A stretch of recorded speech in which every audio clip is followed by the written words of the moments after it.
and no matter where you're training, you enjoy it as well. It's like not just a specific gym and whatever else. You know, you just have to have the passion for for training before even thinking about anything. Yeah, and I think the lesson for that is to take outside of bodybuilding or even competing or anything. I see it with clients that are like, if I didn't lose weight this week, it's a failure. If I didn't whatever this week, it's a failure. Yep. And then because it's a failure, next week's shit, Mm-hmm. and then the next or the day shit, or I binge or I whatever. It's like you've lost the micro part of like what's the day-to-day thing that you enjoy doing, and then like let's just put some fun structure around that and be like, hey, it'd be kind of cool if I was leaner. It'd be fun to play with the boundaries that come with that, like controlling my nutrition a bit more, or training a bit harder, doing a bit more cardio, or whatever comes with that, to then be like, by this day, I'm really curious what I can do. Yeah. Instead of, like I said, starting from, this isn't a good thing unless I look like this, or can perform like this, or lift like this, or whatever. It's just an outcome goal. Every time I see people in that space, it becomes... And I've been there too. I reckon, like, I think I would still be powerlifting if we didn't have a 2-year lockdown. Do you think you'd still be a good powerlifting now, but training powerlifters at the same time? Yeah. Okay. Yeah, I'd still have the spread that I have now in terms of, because I never only, I think I tried to be a powerlifting coach specifically for like 3 months. No, but I mean, like, just you feeling as though you're able to separate your own training from the people that you're training. So part of the reason why I think I'm being quite successful with getting people strong really quickly at the moment is because I'm not doing it. Yeah. And it makes me fucking love it. I'm like, this is It's so fun. cool. Yeah. Because it's not what I'm doing right now. Yeah. And, you know, and the great thing is, I learned this from you guys, is not to push what I'm doing onto my clients. Yeah. I don't want any of them to do bodybuilding because Yep. it's fucking terrible. Like, anyone that wants to do it, like, awesome, but also like, it is terrible. Yeah. Getting strong is really fun. So for me, it's like I've got this great parallel of like, I'm doing this stuff just for me, but then I've got this great fucking fun coaching powerlifters, which is sick. Because for me, I love the powerlifting competition. It's black and white. You're stronger than that person, you win. Yeah. Bodybuilding, fuck knows what happens. Who knows? Yeah. Yeah, I think what I've definitely noticed from a coaching standpoint is I'm probably more excited about attending comps and just like that last block with my clients. But also it allows me, because I'm super neurotic, obviously. It allows me to be less emotional with my client decision as well. It's like, no, you're going to be fine. Like, this is... I still had it when I was training, but I was more minutia. This tiny little thing's going to matter, which then got pushed onto the client, which probably made like it feel more complex to them. Whereas generally I pride myself as removing complexity for my clients as much as possible. It's like, just do this, you'll be fine. But I think like everything we've talked about today is like the community, the hang, the mutual respect with the other people, the fist bump after the lift, and all that sort of stuff. I think I liked that more than I liked powerlifting. I liked the days I trained by myself, but I really liked the days where I trained with other people and I was the skinniest dude in the room and I had no idea what I was doing early on and all that kind of stuff. Like, I really enjoyed that. And then I had to train out of a garage and I was like, it was painful. Doing your washing at the the same hard. time. It was like, this is not giving me the same thing what it used to. And my goal when I started was to qualify for nationals, and I did. And I was still like, the season didn't hit. Like, it just, looking back at it, I was like, meh. And then obviously we moved. Because I'd fallen out of love with it when we moved, the gym I went to was like, I can't really train for a powerlifting competition here. I could try, but it's not going to be great. I probably have to bring all my own equipment in to be like, you can have this and it needs to go here, and I'm going to use it. Which I did with my safety bar. Should chain everything together. Because I would kind of fallen out of love with it anyway. I wasn't really actively doing it. I was like, I'm just going to train. And that's actually led me down now to play with body composition again. Which is, I didn't stop bodybuilding training. I started powerlifting because what you just said, the barbell's a barbell. And I was in a place where get up, had too much salt, looked like shit, that's a bad day. Yep. Had not enough salt, look skinny, yep, bad day. Hence why I train in oversized stuff. Yeah. Because I don't want the distraction of A, other people looking, but also B, me looking at myself and going, disgusting. Yeah. Yeah. You know, it's interesting because, you know, like, have you watched the Arnold documentary on Netflix? The latest one? Yeah. I don't think so. It's very good. Yeah. Anyway, in his... Have I? Towards the end of his bodybuilding career, he's, you know, yeah, it's the one that goes in with politics and shit. Yeah, it's essentially like his biography, but in visual form. Yeah. And anyway, he talks about, you know, Arnold Schwarzenegger's fucking best bodybuilder of all time, and he goes, how can anyone look at this? Like, it's disgusting. Like, everything, every time, every pose he said, it's just like, this is just, how can anyone, how can I be 8 times, well, 7, whatever, many times Olympia? Yeah. I'm like, what? Okay, so there's the best person in the world at that time, and still probably arguably ever. He's saying that. Yeah. So it's like, well, okay, that's just, you know, how it can be. Yeah. But I think you become more accepting of that, especially I think with good coaching. You know, Jason's really good at that. He doesn't really gas up. You know, it'll be very, very small doses of like, looking good here, but let's just, you know, focus up. What are the non-negotiables? Tick this box, tick that. Yeah. And then that takes the emotion out of it. It's like, oh, if I just do... The win's the week. Exactly. If I just do that every day, no matter how mid it feels, the result will occur. And I think that's the biggest thing with almost all people that get involved with training is they just pour their emotion into it, which is, you know, an early thing. Like, we are very emotional things. But, you know, the more emotion that you can pull out of it and go, oh, it's just a shit day, or whatever happened, you know, Mercury retrograde or whatever you want to say. It's like, I trained with someone who wasn't my star sign.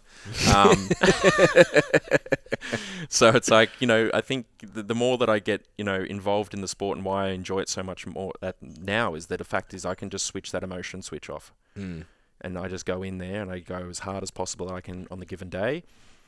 Do I get an extra rep on maybe one exercise? Excellent, it's a good day. Yeah, I'm gonna use that. The week's the thing. Like, the week's the goal, not the outcome. No. Like, how was your week? Yep. You show up, you did all the things. Did you be a bodybuilder this week? Yeah. Yes. Yeah. I was a bodybuilder. And you should. That's like a tick. Yep. Hold yourself higher. I LARPed as a bodybuilder this week. Yeah. So coming back to, I guess, like, the training style shift, coming back to, I don't want to even say bodybuilding training because, like, it's the same shit. It's imposter syndrome. Yeah. Right? I'm not a bodybuilder. I just lift weights. You just call it accessories. Yeah.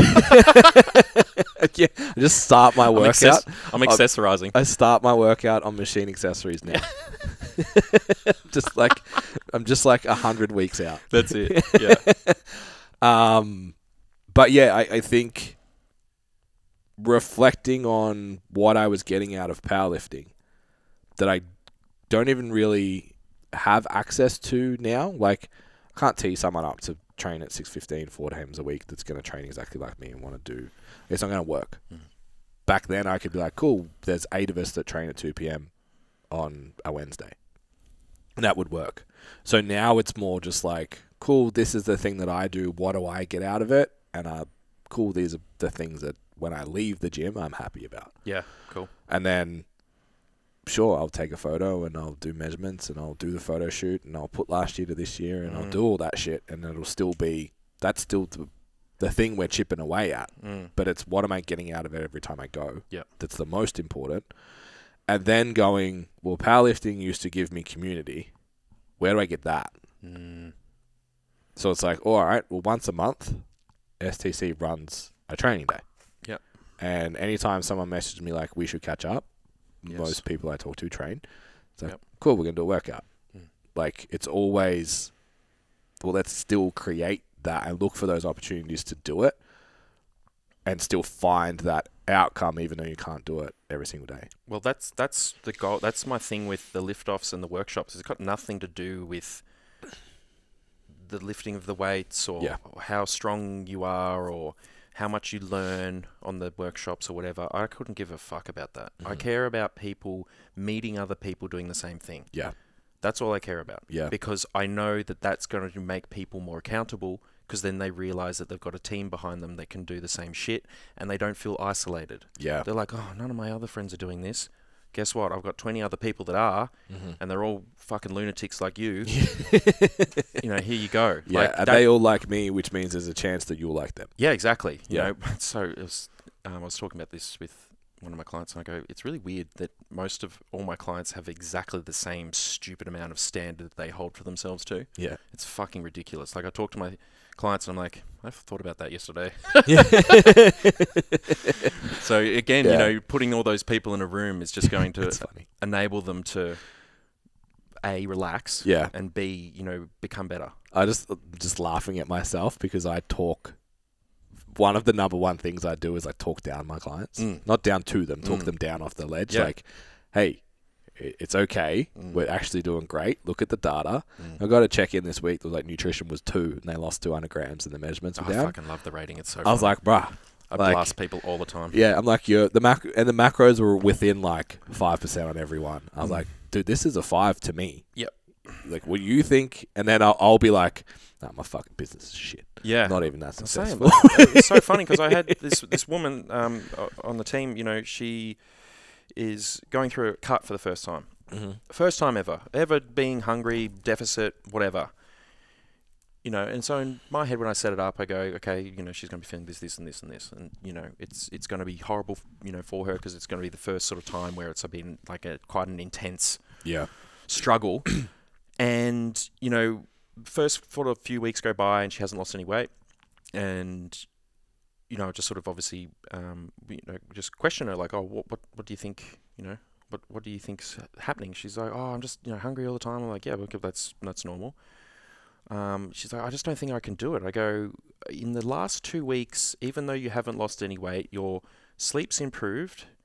You've meal prepped every day. You've trained on low calories, but we're probably still maintenance anyway. But anyway, so that's improved. Your overall idea of like, you know, your expectations of like, oh, this, you know, losing weight's easy, just being completely blown out of proportion. So the wins that you've had from not losing weight outweigh losing weight. And then all of a sudden after that's happened, that's when the weight loss starts to happen. Yeah. I feel like that needs to happen first. It's like you need to have some sort of realization that sets you up to win before it even happens. It starts to, And that's almost every single person that I've taken through some sort of weight loss. It's been 2-4 weeks of just like blah, blah, blah. And then all of a sudden they've just each setback, they've adjusted their lifestyle a little bit and then it's gone. Yeah. And then it's our job to be like, highlighting it. Then we get off the call and we're like, my fucking setup's terrible. Yeah. Everything I do. I don't know. Tam, is Amy on the live? I might butcher this. But she uses more in sort of typically within relationships, but applies obviously to coaching. It's like you either think you're not enough, you don't deserve it, or there's one other one, I can't remember what it is.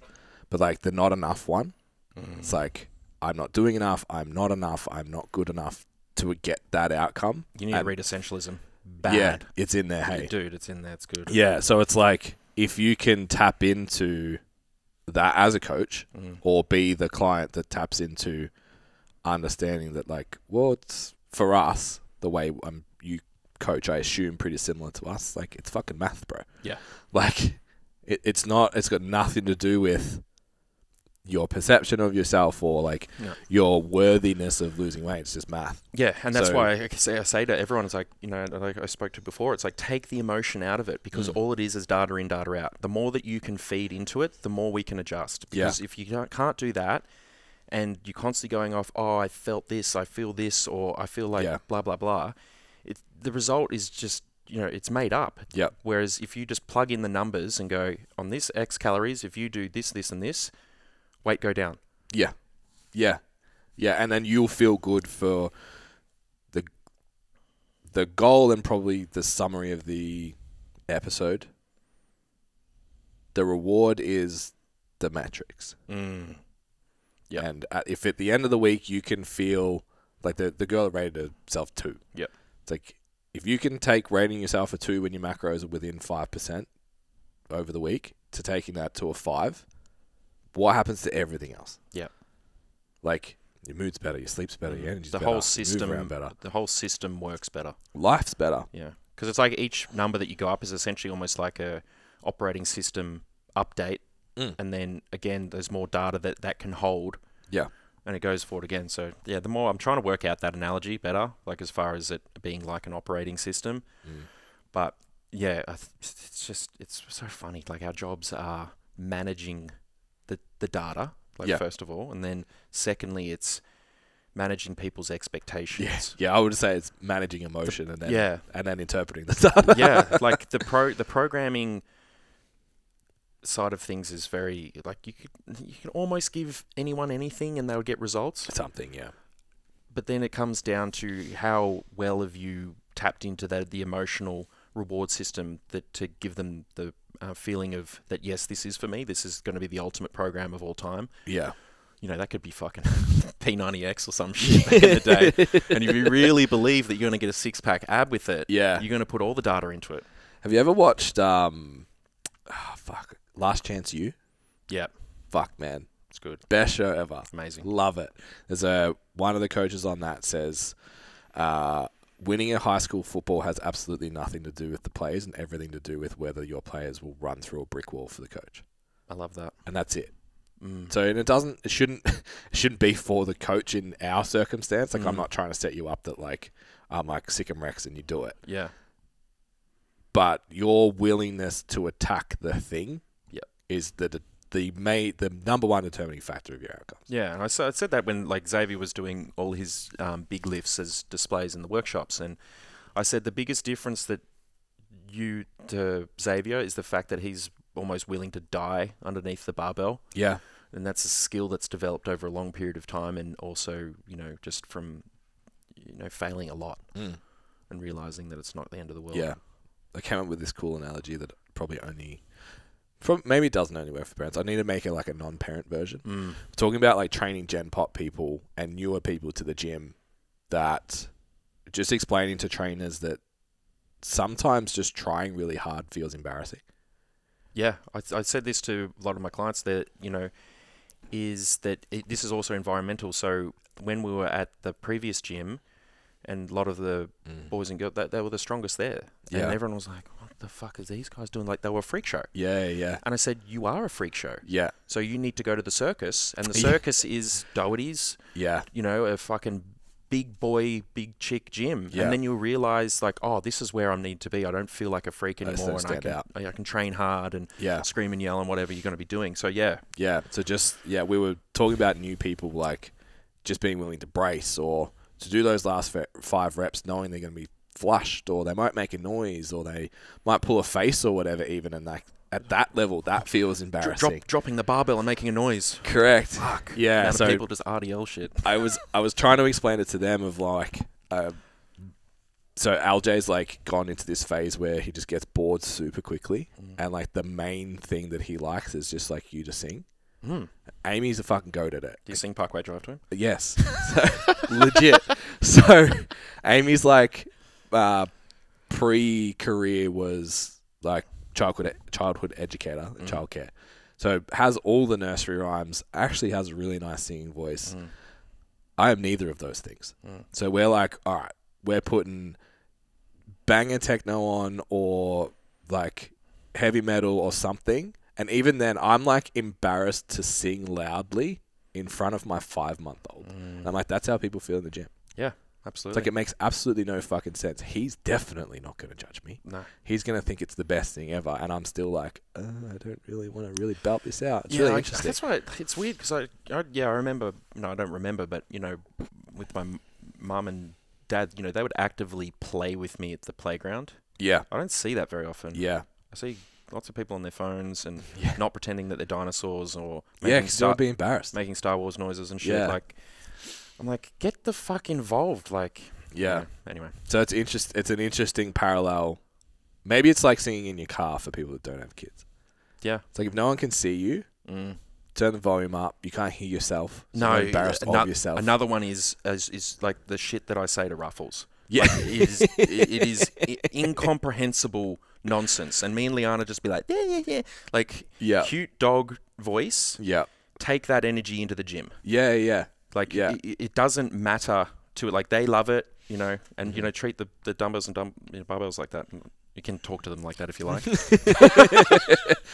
But yeah, it's an interesting skill to be able to overcome, I think. And as coaches, no matter what level you're on, it's getting people to be willing to go past that. Yep. Okay, it's okay. Yeah. It's fun. It's fun when it happens. That's where you see like a huge amount of just unlocks with people. Yeah. Really good.